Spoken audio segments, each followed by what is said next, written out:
Hey everyone, today I'm going to walk you through the process of replacing a fuel filter in a Mercury 150 horsepower 4-stroke outboard.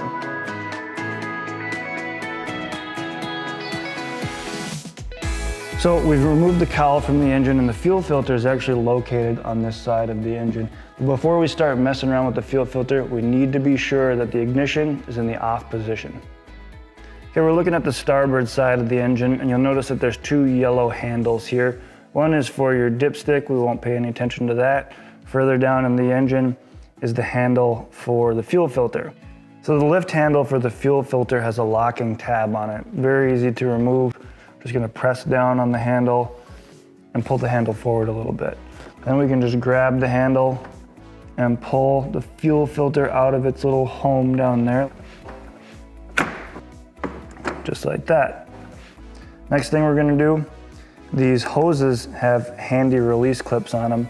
Real easy to see. So you can just press those in, pull up on the tab, and the hose is released. We will then take the lift handle off, and we will now take the bottom hose off of the fuel filter. There is a little red tab holding it on there.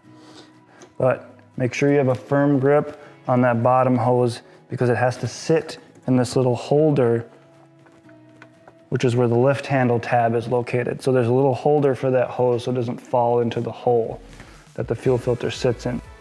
And from there, we'll grab our new fuel filter. And again, one thing to remember is there's an arrow on this fuel filter.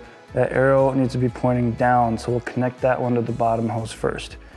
And again, the hose is sitting in its little holder. Okay, so it's easier for me to have two hands on this hose again when I pull it off the bracket so we don't lose it down in that hole.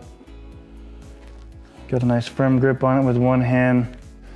New fuel filter, there's the arrow facing down the bottom, and all we really do is press it in. You can feel that and hear that, and that's locked in. So the bottom is connected to the hose. We've got our lift handle. We'll put that back on the top, the new fuel filter.